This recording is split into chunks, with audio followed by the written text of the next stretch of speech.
will be present to keep in mind. Okay?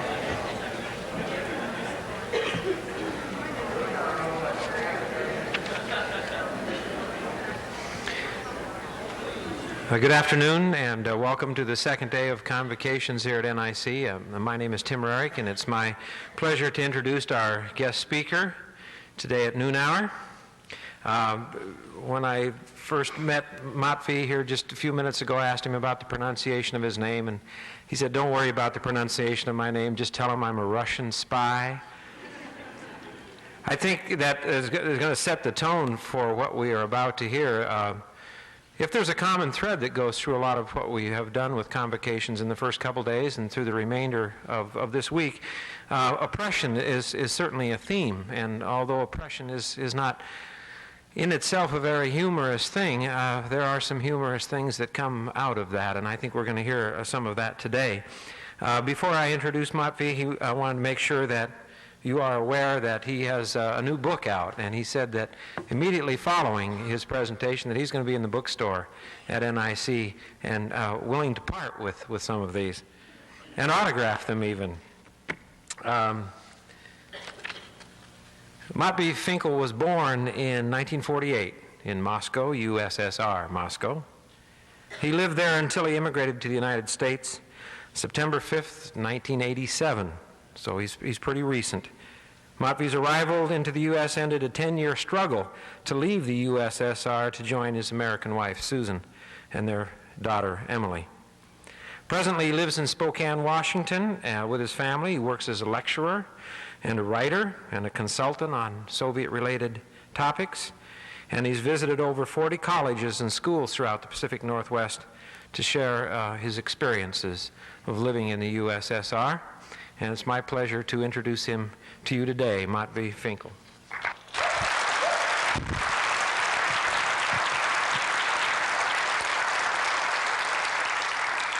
So you know my name now. My name is Matvei Finkel. But maybe some of you don't believe that I came from Soviet Union. I spoke for one school, and a boy asked me, "Are you sure that you came from Soviet Union? It seems to me you came from Texas." It's because of my terrible accent. But I have a proof. Look. It's my military hat. This hat I had 15 years ago when I was a private, and I spent a couple years in military service.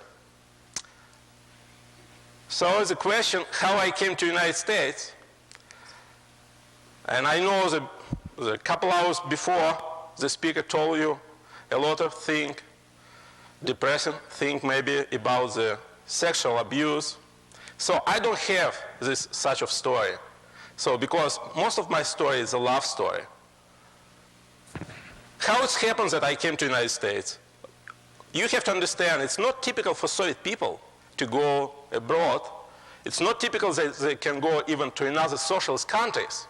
So only about 2% of Soviet population can travel abroad. 12 years ago, a girl from Spokane came to Soviet Union to study Russian language. And it was a rain, April. My mom, very nice lady, met this girl in the street, and she invited her to our apartment to change her clothes, to dry her clothes. She gave her my jeans, and after I returned from my office, I found this girl in my jeans. So I was terribly upset. If you want to buy jeans in Soviet Union, real blue jeans, you have to pay about $200. So the second why I was upset, this girl, she was overweight. Why? She spent 6 months already in Soviet Union, and she had to eat the same food as another Soviet people. Do you know what's most typical Russian food? You don't know? Cabbage, bread, potatoes, pasta, and ice cream. You know, a couple of weeks ago, I spoke for Weight Watchers. And of course, they asked me about the typical Soviet diet, socialist diet, and they talk a lot about nutrition and calories and everything. How to explain your Soviet diet? People will eat everything what they can steal. It's not serious to talk about the diet. Also, this girl, after she came to our family, to our apartment, she made couple pictures with Polaroid. And my father said, look, this girl, she is rich. So it was 12 years ago. And of course, she was a very smart girl, and she gave Polaroid at the end of at the end of her trip in Soviet Union. She gave to my father this Polaroid as a present. So she corrupted him. She bribed him.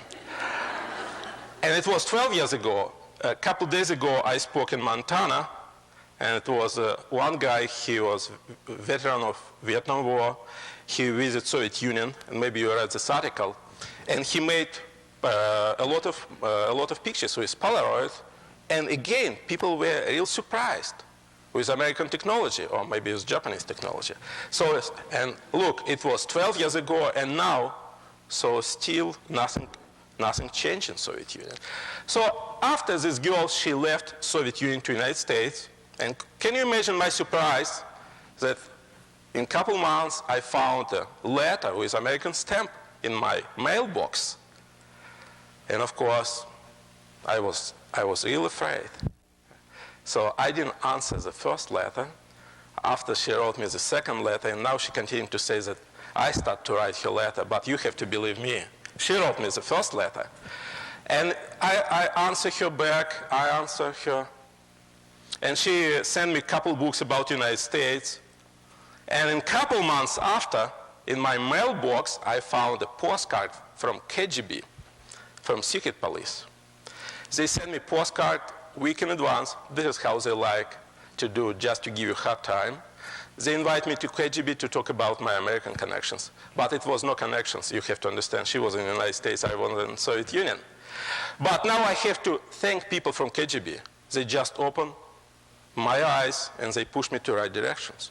So I was terribly upset. Somebody tried to interfere in my private life. Of course, you have no ideas about Soviet KGB.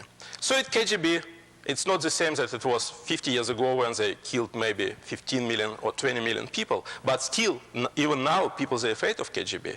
And you know, last May, I ran Bloomsday in Spokane, and people continue to ask me why I run so fast. And it's only one explanation. I tried to explain to them that I thought behind me people from KGB. And we were running to buy one chicken. So finally, this girl, she turned to Soviet Union, and we married. Try to guess what this girl told me the first minute after our marriage. Do you have any idea? You are not right, no. She said, look, according to our community law in Washington state, half of your property is my property now. But next 9 years, she had nothing except trouble with me. I tried to immigrate from Soviet Union. Why? After I married this girl, I lost my job. You have to understand that Americans 10 years ago, even now, they're kind of enemies of Soviet government. Not Soviet people, but Soviet government. My wife, she was American. I became a traitor. I lost my job. Before I was an engineer, but as an engineer I made about $250 per month. It's not because I was a bad engineer, but it was average salary for Soviet people, $250 per month. And do you remember, if you want to buy jeans, it's about $200. If you want to buy color TV, it's about $1,000. If you want to buy a primitive car, it's more than $10,000, plus you have to wait for about 5 years. And so, I remember it was a question if it's possible to have a telephone. Of course, you have to stay in line. For example, my grandma, she waited for telephone for 40 years and she died without telephone. But after I came to the United States, I understood, why do we need to have telephone in Soviet Union? They don't have telephone books. It's impossible to order pizza even. After I was fired from my job, of course, I had to find another job. Why? To be unemployed in Soviet Union, it's against the law. If you are unemployed for more than a year, you will go to prison for more than a year. So you have to find a job in Soviet Union. All people, they have to keep a job.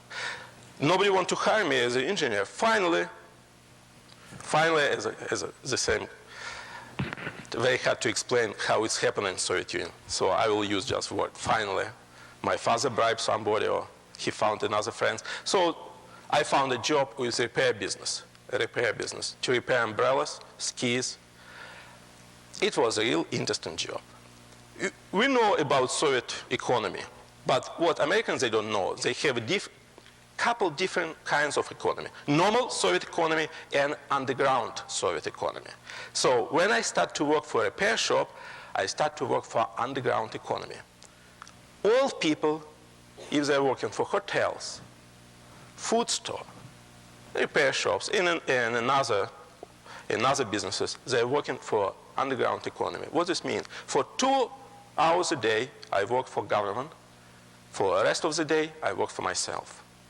And I made about $1,000. Of course, it was illegal, because legal salary was about $100. Illegally, I made in 10 times more. I had to pay my boss about 50% of my income, and my boss had to pay people from city hall, city court, traffic police. This is what you have to understand. Soviet society, very corrupted society. If you want to survive in Soviet Union, if you want to be successful in Soviet Union, you have to bribe people. To bribe people is not so easy, because now in Soviet Union, what's happened? They have a lot of money, terrible inflation, terrible depression. Nothing you can buy for money. You will go to food store, the shelves are empty. You will go to department store, nothing you can buy. Even impossible to buy iron now. So money, it's important, of course, in Soviet Union, but except money, you have to have something else. When I was in Soviet Union, I had my telephone notebook in my pocket with about 400 names. They were not my friends, but people who helped me to survive in Soviet Union. For example, if I need a meat, I would not go to food store. I'm not so stupid. I will call Michael or Misha, and he will bring me meat. So of course I had to pay double price. If I need tickets to good theater, I will call another guy.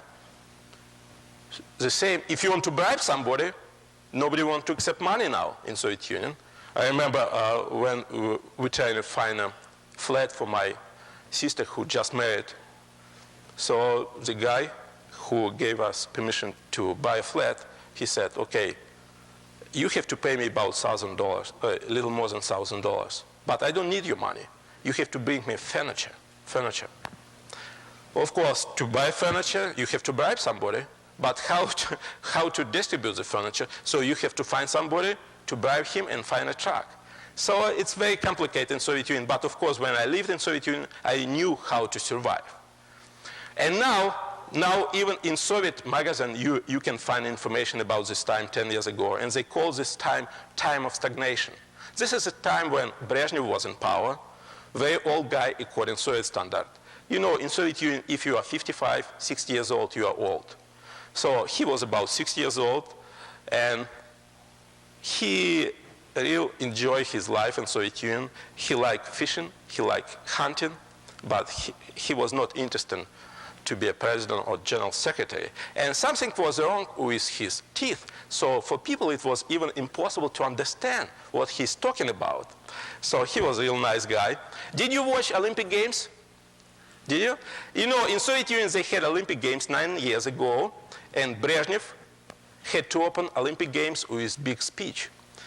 Of course, when I mention speech, you have to understand they don't know how to speak out. He had to read his speech. And he opens the first page, and he starts, or 5 times. Finally, a guy behind him said, look, Comrade Brezhnev, it's not your speech, it's Olympic symbols. Your speech on second page. So now you can understand. Now, if you ask me who is better, Gorbachev or Brezhnev, I will tell you Gorbachev is much better. He can speak and breathe at the same time. Finally, KGB found me in the repair business too. So I lost my job again. I was fired from my job. And this is the time when I decided to fight back. You know what's happened. My wife, she was expelled from Soviet Union. I lost my job. So it's practically nothing I can lose in Soviet Union. Of course, I could send to Siberia. And so I organized a human rights group in Soviet Union, Divided Spouses Coalition. So we didn't fight for human rights in general, but we just fight for our rights to join our spouses. And last 4 years in Soviet Union, I worked as a soundman for CBS News. Of course, it was illegal. It's impossible to hire anybody in Soviet Union, Soviet citizen. For example, if you want to hire some Soviet citizen, you have to go through the state office. So it was illegal to hire me, but also you have to understand about Soviet Union.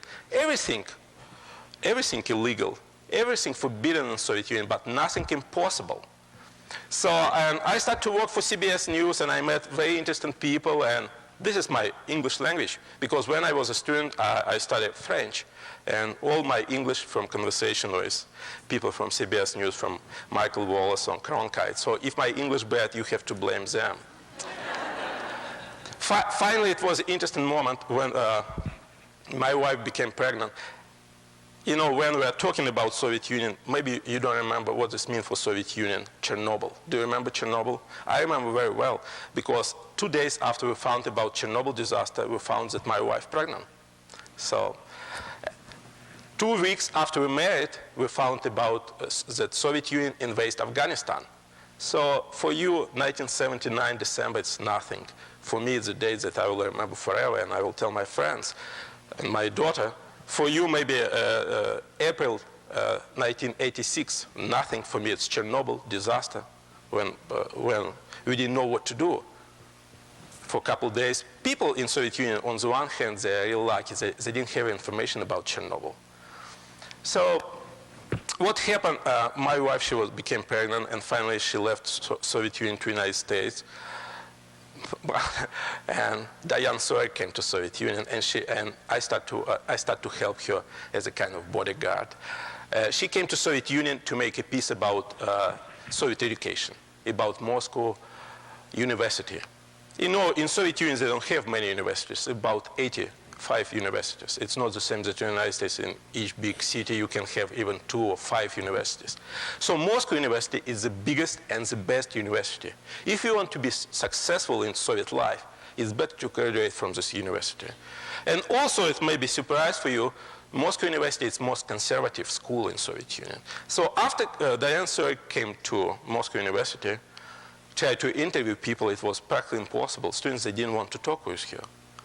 They were afraid of her. Even to visit Soviet school, Soviet college, it's impossible. Your school has, I don't know, 10, maybe 20 buildings. Soviet colleges, as usual, they have 1 or 2 buildings with 1 entrance. And in the entrance, you will see, do you know whom? Policeman. And he will check your ID. So, but finally, after a couple of weeks, we received the permission to visit Soviet University. One guy, one Russian student, he followed us for a couple of days. And you know, the big, with dark mustache and black mustache. So I was really afraid. And finally, I stopped him and asked him, what do you want from Diane Sawyer? And he said, nothing bad, just ask her if it's possible to buy her jeans. When I mentioned that I tried to emigrate from the United States for 9 years, you have to understand, as I mentioned, it's not so easy to go from Soviet Union to another countries, even now under Gorbachev. But back 7 years ago, it was practically impossible. You know, I had a friend, he was American correspondent, and maybe you remember this name, Nicholas Danilov. So he was accused that he was American spy, and he was expelled from Soviet Union finally, and he forgot, it was emergency, and he didn't have time to take his dog with him. So I was in charge to help this dog emigrate from Soviet Union. I spent 2 months to provide all documents, and of course I bribed a lot of people and everything. Finally, even for dog, it's necessary to go through the custom control. So I was in such hurry, I lined dog cage with many newspapers, and on the top I put newspaper with Gorbachev, face. And the same important moment when KGB officers start to siege dog cage for contraband, our American dog took a pee on Gorbachev mark. And I closed my eyes, and I just start to count. 1, 2, 3. I was interested in how I will go to Siberia, by train or by airplane. You know, nothing happened. KGB officer found the situation real funny. This is how I found that KGB people just hate Gorbachev. Why? Do you know that Gorbachev came to power about 4 years ago to his office in March? It will be 4 years ago. He found Soviet Union in terrible bad shape. Soviet economy behind American economy maybe 20 years. And Soviet agriculture is just disaster, of course. So, very smart guy. You know, the Gorbachev is very smart guy, very unpredictable guy. He understood immediately that it's impossible to challenge United States anymore. Soviet Union doesn't have resources, continuous space program or military program. Soviet Union needs 5 years to modernize Soviet industry and Soviet economy. This is what he wants to do. He wants to buy time. But you know, as I mentioned, he's a very smart guy. He's a lawyer. And because he's a lawyer, I don't believe him.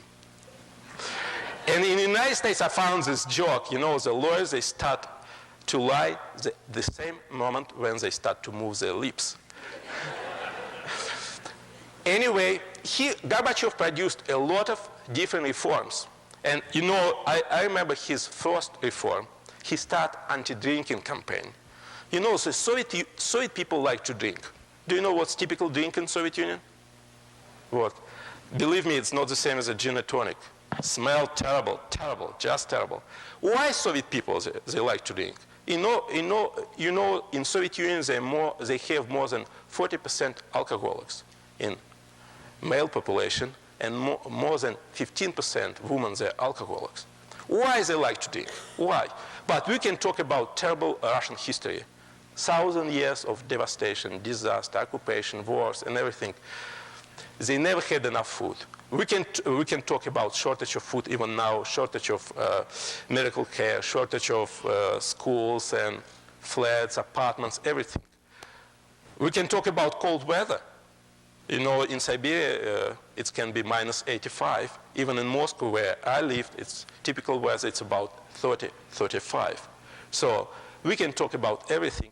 But the main I can tell you, I want to tell you that people in Soviet Union, they're real depressed. This is the main explanation why they're drinking. They don't even, it's no chance for them to relax. They don't have an interesting TV program. They don't have entertainment. It's impossible to go to club to relax. So many explanation, people like to drink. So Gorbachev is a very smart guy. He decided, God, it's necessary to start his this anti-drinking campaign. He reduced the production of alcohol 40%, maybe now it's more. And he increased the price twice. Now, if you want to buy 1 bottle of vodka, you have to pay about $25. So you have to stay in your office for 2 days to buy 1 bottle of vodka. If you want to buy 1 bottle of vodka again, it's not enough to have money. You have to stay in line 2, 3, 4, 5 hours. And you can buy only 1 bottle. This is kind of joke. People staying in line. Finally, one guy became upset and he said, I'm going to Kremlin to kill Gorbachev. So he disappeared for a couple hours. He returned back. People asked him what happened in Kremlin. He said, look, line in Kremlin to kill Gorbachev much bigger than line to buy vodka.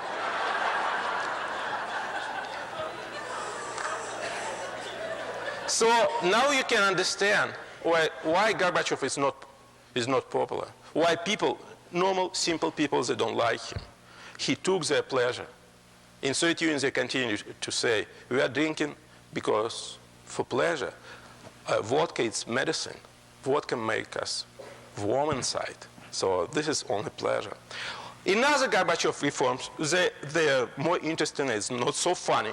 For example, before Gorbachev, it was impossible to have your private enterprise. Now, under Gorbachev, you can run your own enterprise, just primitive enterprise, little cafe, or you can start your, you can be a taxi driver, or you can organize cooperative and have a pay clinic or pay hospital, just little.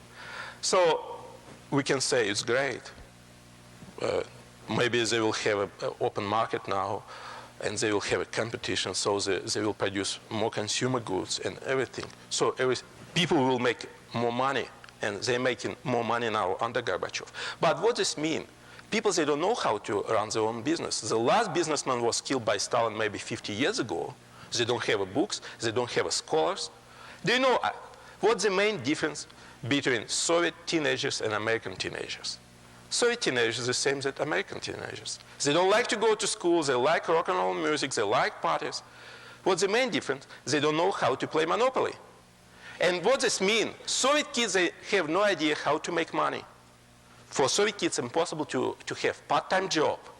So after they graduate from college, they have no idea about real life. Gorbachev smart, maybe you read this article a couple of weeks ago. He purchased a Russian version of Monopoly. I bought this too. So he wants to teach kids how to play Monopoly. For Americans, it's a game. In Soviet Union, it's much more serious.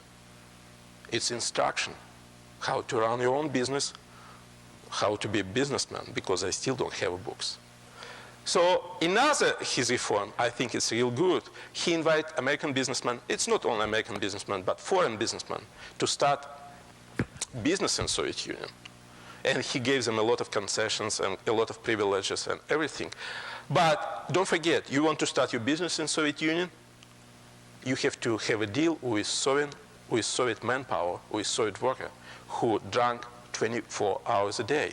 I know about this because I was an engineer, and as an engineer was what I did whole day just to keep my workers from vodka. And I was successful to lunchtime, but after lunch, of course, it was impossible to do it. So, and of course, Americans will have a deal with Soviet bureaucracy. Even Gorbachev, he's upset with Soviet bureaucracy. He mentions that in Soviet Union, they have more than 20 million bureaucrats. Why bureaucrats, they like to keep their job? It's not because of money. They're making average salary of Soviet bureaucrat practically the same as salary of Soviet engineer. Why they like to keep their job? Because of privileges. What kind of privileges? To have package of food once a week, to send their kids to better school, to go to hospital and not to stay in line, as in other people, during the summertime to go to a good vacation area, to have a better toilet paper. This is kind of privileges. Maybe it's funny for you. It's very important in Soviet Union. You can say, oh, it's possible to live without toilet paper too, but it will be no fun, believe me.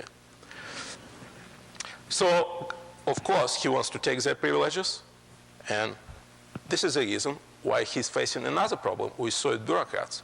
And you know a lot of problems he's facing with Soviet generals. He wants to reduce Soviet military expense, and he wants to stop this war in Afghanistan. And you can expect that in Soviet Union, it's a lot of crazy generals, the same as in the United States. In Soviet Union, they have a KGB. Before Gorbachev, KGB had unlimited power, and now Gorbachev continued to say, no, KGB is just part of Soviet government. This is why KGB people don't like him too. Gorbachev, he is facing another problem. Of course, economical problem or problem with shortage of food. It's nothing new in Soviet Union or nothing new for Russia. They always, for 1,000 years, they had this problem. It's nothing new. What's the new problem? Nationalities problem. You know, Soviet Union, it's not the same as the United States. It's not one nation. It's more than 120 different nationalities, and they use more than 150 different languages. Soviet Union divided in many big republics, 15 republics, and in many small republics. So what's the main challenge now in Soviet Union? People from different republics, they want to study their history. They want to have their own language. And some of the republics, they practically want to be, to have some freedom. I don't know what will go on, what will happen in Soviet Union. You can see the situation is very complicated. On the one hand, they have a lot of economical problems. And I can tell you more. They have much more problems than a year ago before I emigrated from the United States, from Soviet Union. For example, now it's impossible to buy sugar even. It was impossible to buy meat before, but now it's impossible to buy sugar. It's impossible to buy even soap in Soviet Union. So you can see this problem with food is worse than it was a year ago. It's new problem with different nationalities. On the another hand, Soviet people have much more freedom now. For example, before Gorbachev, they didn't have a freedom of religion. They had freedom from religion.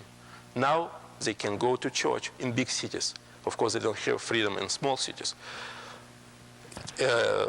Students, they can think about what classes they can attend. Before, most of the students, they had to attend 100% of all classes. So it doesn't matter you want to be an engineer or you want to be a journalist, you have to attend the same classes practically. Now they can choose themselves. In other freedoms, now they can participate in first open elections. It will be in March. How open will be elections, I don't know.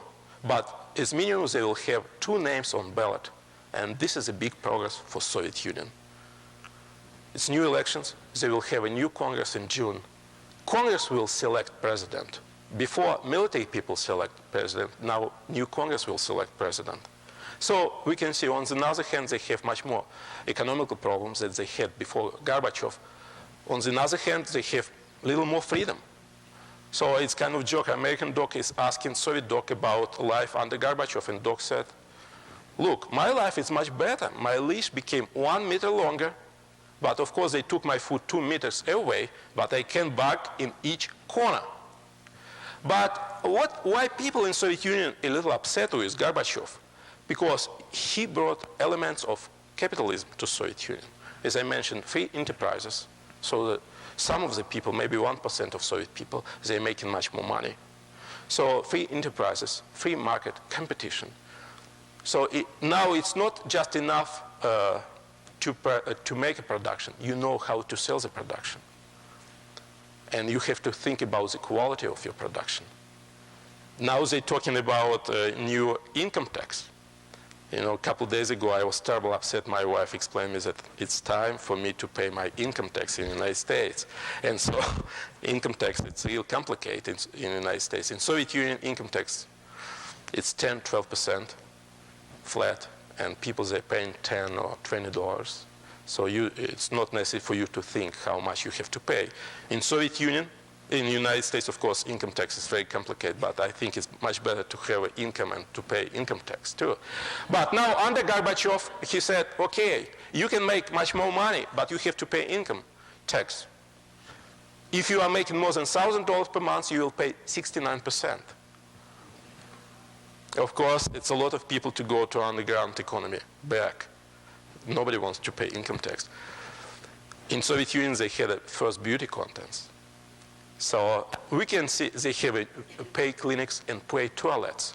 So we can see that in Soviet Union, maybe they have kind of capitalism too. So it's kind of joke. What is socialism? Socialism is the longest way to go from capitalism to capitalism. But of course, I don't know if you have a people who visit Soviet Union. Did anybody visit Soviet Union? So what's your impression?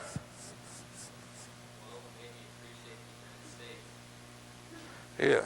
Why? Because you couldn't find the candy bars in Soviet Union.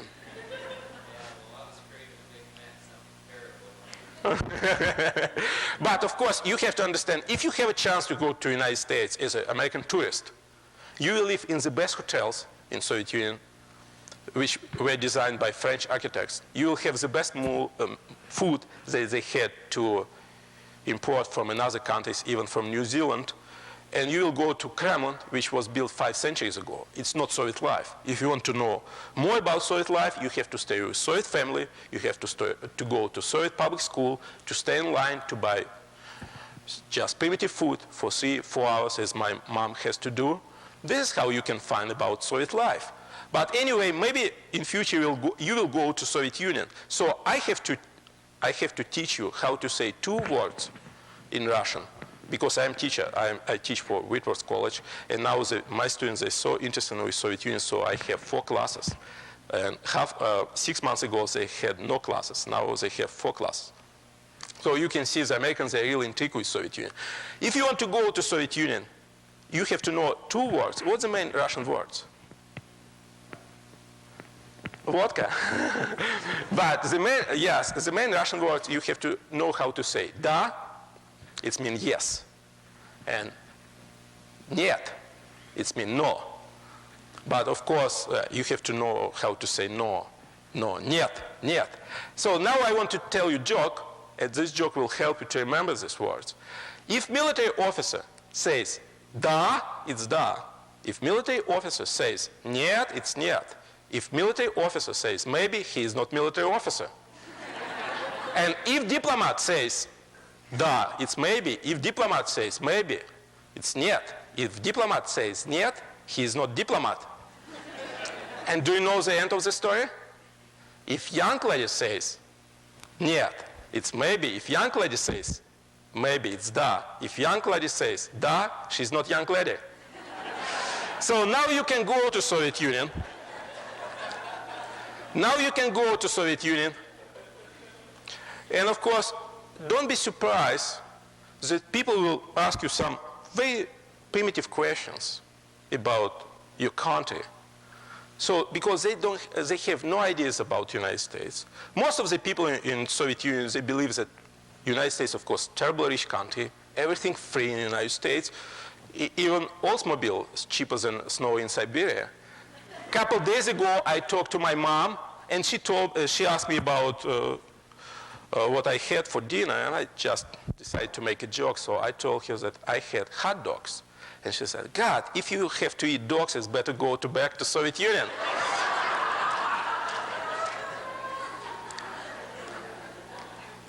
But of course, you can ask me about normal Soviet family. As I mentioned, they have a lot of different nationalities. For example, they have 45 million Muslims.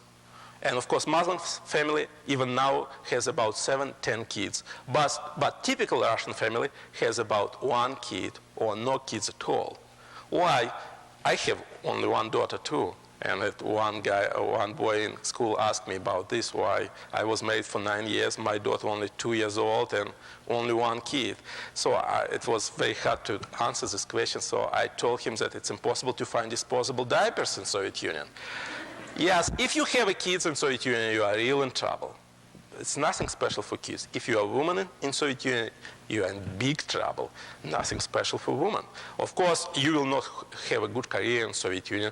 They don't have even one woman in Soviet government. It's impossible to find a woman as a manager of big store or big enterprise or director or principal of big school. Most of the women in big cities, they're teachers and doctors. But you can be a teacher, doctor, but every minute you have to think how to feed your family. And so, because every minute you have to think about this, it's impossible for you to be a good teacher or good doctor. How you can be a good doctor or teacher if it's impossible to plan your family life in Soviet Union? They have nothing except abortions. And I met one lady, he had 12 abortions. So as I mentioned, maybe for men, life is not so bad in Soviet Union, but for women, for senior citizens, it's just terrible. Terrible. It's a new story in Soviet Union. Now they have a problem with AIDS. Before I emigrated from Soviet Union, I had to go to AIDS clinic to provide blood tests to American embassy to receive a permission to go to United States. I came to this AIDS clinic. They just organized this clinic, and it was about 400 people in line. And most of them, they were 50 and older, senior citizen. And so I asked one old lady, in Soviet Union they called babushka, why she's staying in line. And she said, look, nothing to do else. And in line, new people, I can tell them about my disease and just I have a good time. And also she is pointed me in the poster. It was on the wall, big poster with AIDS symptoms. Do you know what's the main AIDS symptom? You don't know? If you're tired, you have AIDS. And of course, most of the people in Soviet Union, they're just tired. In the United States, we are talking, oh, we want to buy big house. We want 2 cars, 3 bathrooms. We want better job. In general, we want to succeed. In Soviet Union, people try to survive. Can you see the difference? If you are talking about the salary or how much money they're making, we can say whole country on welfare in Soviet Union. Whole country. Can you expect from the person on welfare anything good? Nothing good you can expect. Gorbachev wants to change the system. So we can talk a lot why he wants to change the system. Many different reasons. Maybe because he's a real communist, or maybe he's a good guy. So we don't know exactly. But to change Soviet system, it's not so easy, as I mentioned, because of terrible big history, people that don't believe Gorbachev. Sometimes I feel sorry for him. Why? Because Gorbachev, he is a prisoner of Lenin heritage. I believe in your college, maybe you have classes about communism, and you try to study the communism as an economical system. But communism, it's not an economical system, it's a religion. Even they have their own Bible, it's called Communist Manifesto. And if you understand that it's a religion, it will be much easier to understand why they try to destroy 70,000 churches, why they killed 15 million people. And so it's give you explanation for everything. So people, they don't believe in communism. This is the main problem what Gorbachev is facing now. Why? Because many people before him, for 70 years, they promised them paradise. After he came to office, he promised people chicken, and now they don't have a pot. And you think about Soviet Union, it's a communist country. Yes, they have about 18 million members of Communist Party. It's 7% of Soviet population. And I lived in Soviet Union for 40 years, and I never met anybody who believes in communism. What do you want to know about Soviet Union? I can talk for many, many hours. Do you have questions? Do you know, a couple of weeks ago, I spoke for North Seattle Community College, and it was the first question. And the guy asked me, for whom are you working for CIA or KGB? God, it's a real question. And I tried to explain him that if I would work for CIA, they would charge your college much more. If I would work for KGB, I would not have this so terrible accent. So I self-employed.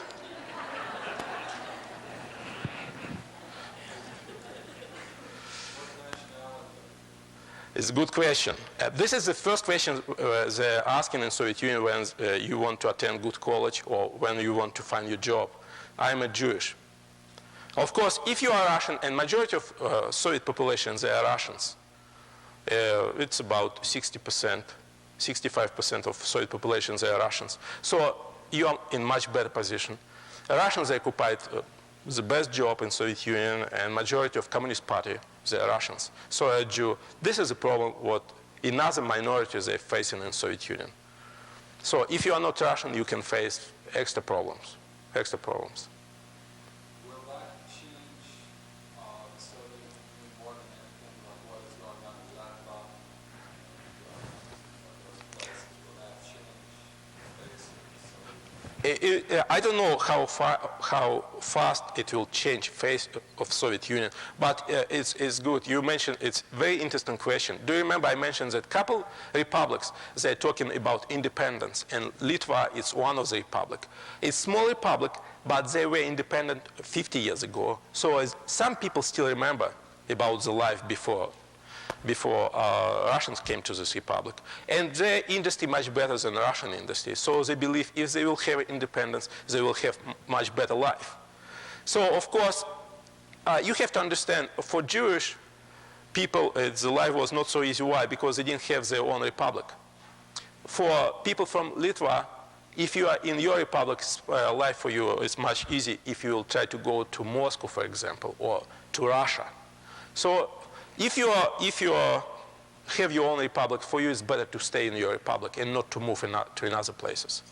Estonia, I believe Estonia. Yeah, Estonia. Just passed a law that About independence. yes, and that Russian speakers will have to speak Estonian Language. But do you know the Soviet parliament didn't approve this law? So it's a legal law. Yeah. It's a legal law. So this is the reason why I continue to say I don't know what will happen in Soviet Union. It's a lot of going on in Soviet Union. Even I don't know if Gorbachev can survive this year. So it's very hard to predict. And this is the reason why it's very important to monitor what's going on in Soviet Union. On the one hand, it's still a very aggressive country with huge military machine. They have twice more soldiers than we have in the United States. On the other hand, it's a country where they have a little more freedom, and Americans maybe will have better opportunity to make money. Don't forget that Soviet Union is one of the biggest market. You can sell them everything if you will find a place to put the label made in USA. This is the good news. Bad news, they don't have money to pay you. So, but anyway, if you are a student, if you know Russian language, if you know business, you have a good chance to go to have a good job in Soviet Union and to make a lot of money. And in Soviet Union, for you as for Americans, it will be income free for 2 years. Yes?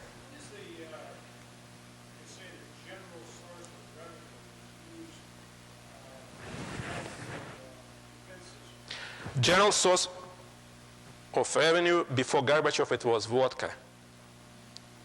Vodka. Not only. 25% from alcohol, 17% from oil. This is why they're facing more problems, because price for oil dropped.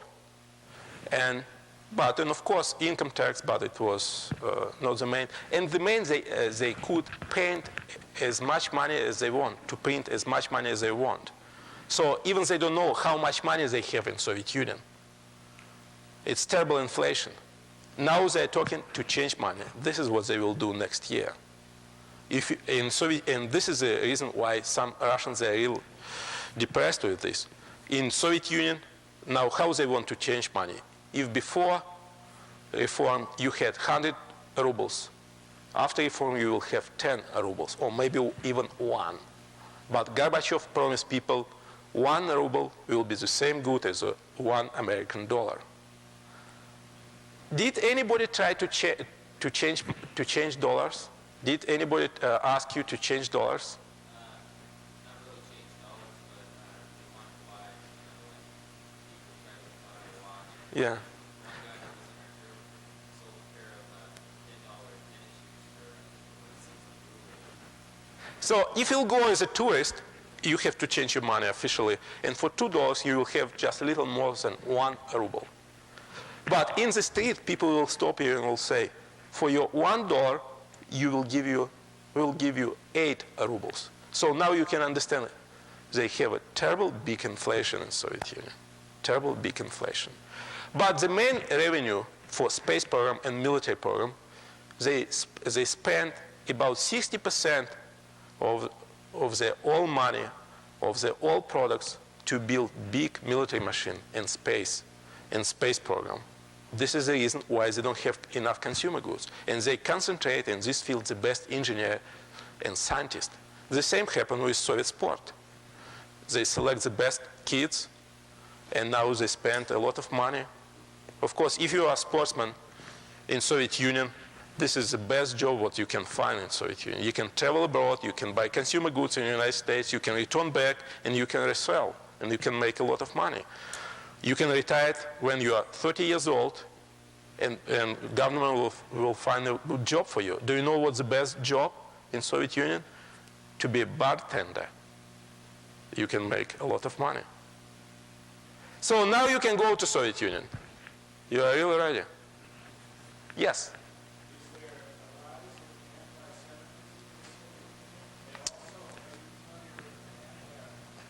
Party society. In Soviet Union before Gorbachev, they didn't have many clubs. Now, under Gorbachev, they have a lot of clubs. And pamять, it's memory. It's one of the Russian club, or we can say the Nazi club.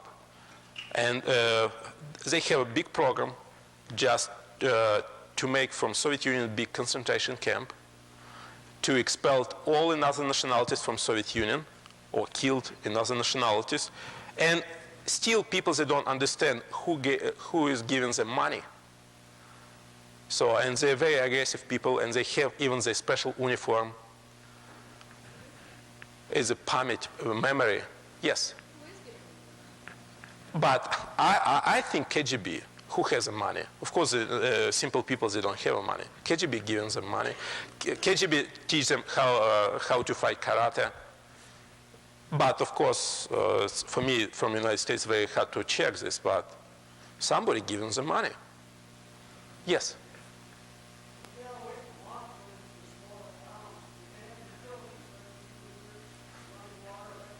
Yeah, but do you remember I mentioned if you are a woman in Soviet Union, you are really in trouble because they don't have a dishwasher, they don't have a washer, they don't have a dryer. More than 40% of Soviet population live without running water toilet. And in the United States, I have 2 bathrooms now. And of course, my mom still doesn't believe that I can have 2 bathrooms. Because I have 2 bathrooms, I had some problems last week when it was cold. Because for 3 people, it's impossible to visit 2 bathrooms very often.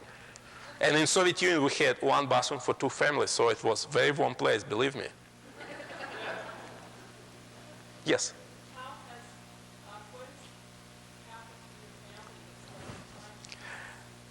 What happened to my family? My father died last August, and I feel that it was my fault.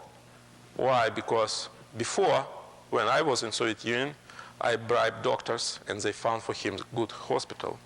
And after I left, of course, he was a little upset, and he had a heart attack, and he waited for a place in hospital for 2 months. Finally, they found a place in the beginning of August, and last August was terrible hot. And of course, they didn't have conditioners, and it was 15 people in the same room. And it was a Saturday morning, and during the weekends, they don't have doctors, only nurse. And nurse didn't want to open emergency room, so he collapsed. So this is what happened. But now I'm thinking to invite my mom, as minimum as a tourist. But before I will invite her, I want to buy medical insurance for her. Why? Can you imagine I will take her to Rosars and she will see all goodies that we have. She will have a heart attack. Yes?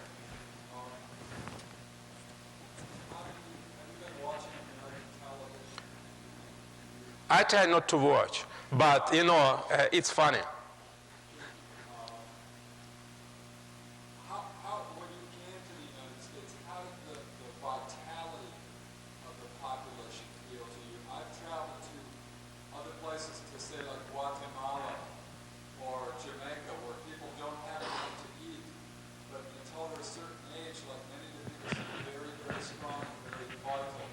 And it made me feel that there is more to life, to vitality, than having food. Food is only part of it. From statistics, I've heard that over 50% of the population in the United States is overweight. Yeah. And sometimes I feel that like we have more than enough, more. When is it enough? When it's enough.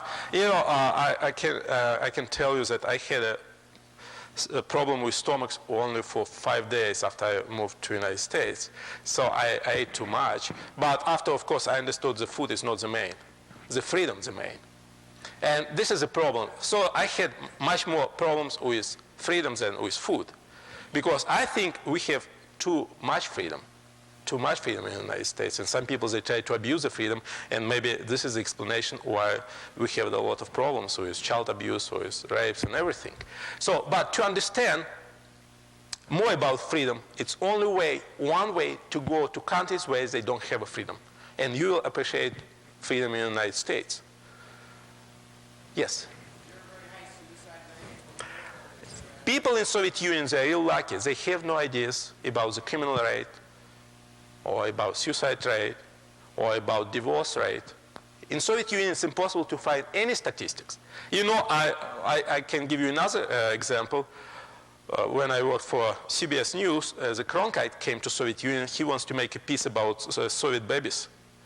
And so he asked me to find information about milk bottles for babies, milk nipples.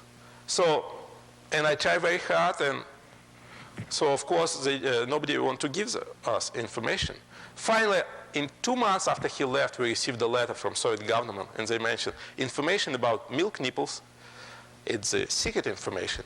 But in Soviet Union, we produce in twice more nipples than in the United States. So can you imagine everything secret? Everything secret. So, but on the other hand, the people, they are real lucky in Soviet Union because they have no information about the suicide rate, about the criminal rate, and about the, for example, about alcohol. This is what's real bad now in Soviet Union for Soviet people. They start to print some very nasty information about Soviet life in Soviet newspapers. And we know that in the United States, American newspapers, they tried to depress us. But because they tried very hard to depress us for a century, we were just accustomed to this. And in Soviet Union, they just started a year ago. And people, they're real depressed to find about the war in Afghanistan, or about drugs in Soviet Union, and about corruption in Soviet society. Yes? How does the Soviet news portray America? Oh, but it's different. Before Gorbachev, it just was only one information. President Reagan is a real crazy guy, and United States is the enemy of Soviet Union. So it was just simple. But now it's different, complicated information, mixed signals. For example, American economy is real good. American hospitals are real good, but medical insurance real bad.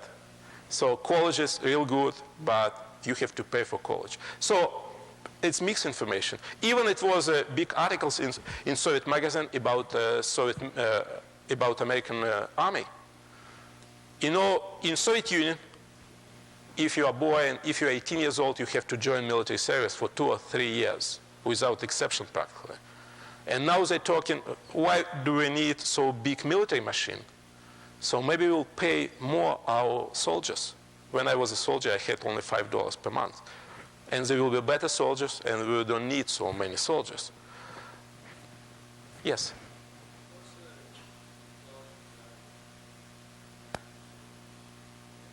Intelligent average. I don't know about intelligent average. But what I found from Spokesman Review a couple days ago is that American soldiers, they have 1 room for 2 people and 1 bathroom for 4 people. And in Soviet, when I was a soldier, we had 1 bathroom for 100 people. So, but very hard to say, but sometimes you will find very smart people. Sometimes they're real dumb. Yes?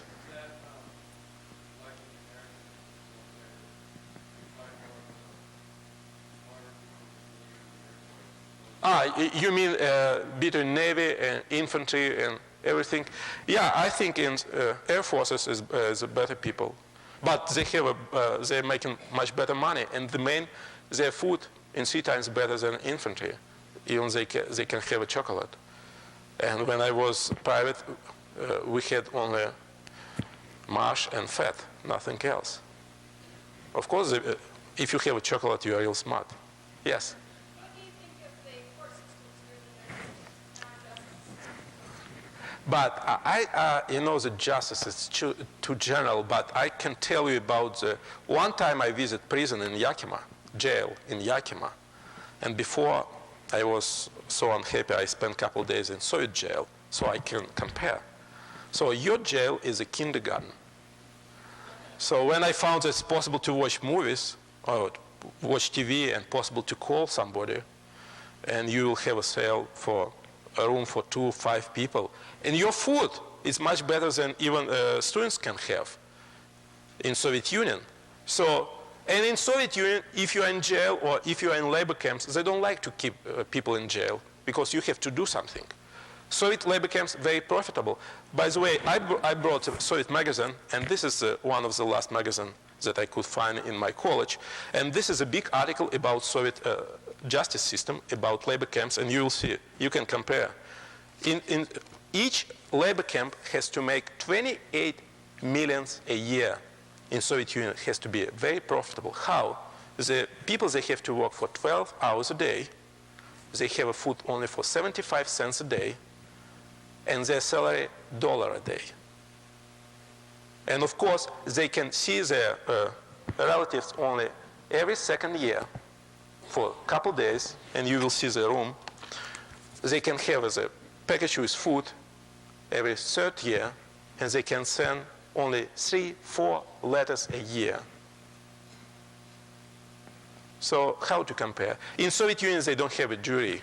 It's only 2 people held judge, and they're elected for 2 years. And now they're talking how to change the justice system.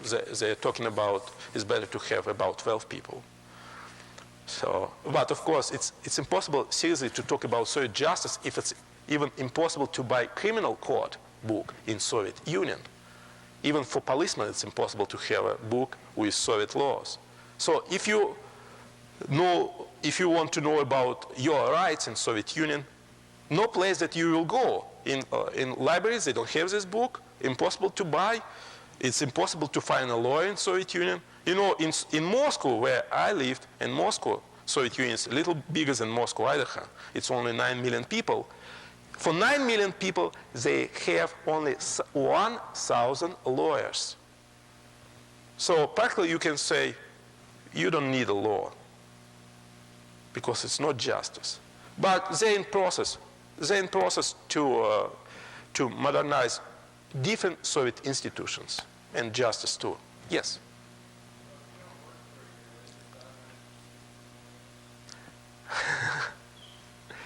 What do you say? You put in jail if you don't have a job. But to have a job, it's very easy. You will come to your office, you will leave your jacket, and you will go to buy something, or you will go to movie theater. And at 5 o'clock, you will return back, and you will take your jacket, and you will go home. This is what this means to have a job in Soviet Union. Yes? What are the implications of the low Russian birth rate and the very high Muslim birth rate for the future of the Soviet Union? Or now they have 45 million Muslims. So at the end of the century, Muslims will be half of Soviet population. And of course, this is a terrible challenge that Soviet government facing in general. Not Gorbachev, but Soviet society may be changing. You know, the Soviet Muslims are under influence from Muslims from Iran, Afghanistan. So it's very hard to say. It will be a lot of rebellions, and it will be, I can say it will be a terrible disaster for Soviet society. Maybe not only for Soviet Union, maybe it's for United States too. Can you imagine it's Iran, Afghanistan, and Soviet Central Asia in the same area? It will be 200 million Muslims in one little area. So, Have you spoken with any soldiers that have returned? from Afghanistan, yeah. 2 years ago, just before I left Soviet Union, in the center of Moscow, they have a Gorky Park, and I believe you know this place. So this is a place where the Afghan veterans like to come to drink beer. So I met some guy, he just returned from Afghanistan, and at the beginning he didn't want to talk to me. So, but I know how to start the conversation. I gave him a couple glasses of vodka just to warm him a little. So, and he explained me everything about Afghanistan. He said, oh, of course, population, they hate them. They have a lot of problems. Even it's impossible to find water in Afghanistan. But he said, everything so bad, but one thing is real good. If you are interested in drugs, for 2 bullets from machine gun, you can buy a drug for 3 days. And this is a new problem for Soviet society. People from Afghanistan come into Soviet Union now, and they're addicted to drug. And they don't know how to handle this problem. They don't have a special hospitals. They don't have a special doctors. So it's a new problem. So it will be a terrible, huge problem, I think, in the next couple of years. So if you know everything about Soviet Union, it's time to have a lunch. If you want to know more about Soviet Union, you can buy my book. It's $5. $5, only $5. Okay, so it's more jokes about my life in the United States and Soviet Union. It's the chapter how to go to Soviet Union, and one chapter about even Russian food. And you know, at the end, it's the recipe how to make borscht. Borscht is the best soup in Soviet Union. And after I wrote the chapter, of course, I tried to check if it's right. And according to this recipe, you have to have a real good bones, big bones. And I came to Rosars, and they have nice meat, but of course they don't have bones. And of course, I didn't know how to explain them about my Russian borscht. So I just told them that I have a big dog and I need special food for him. So thank you very much.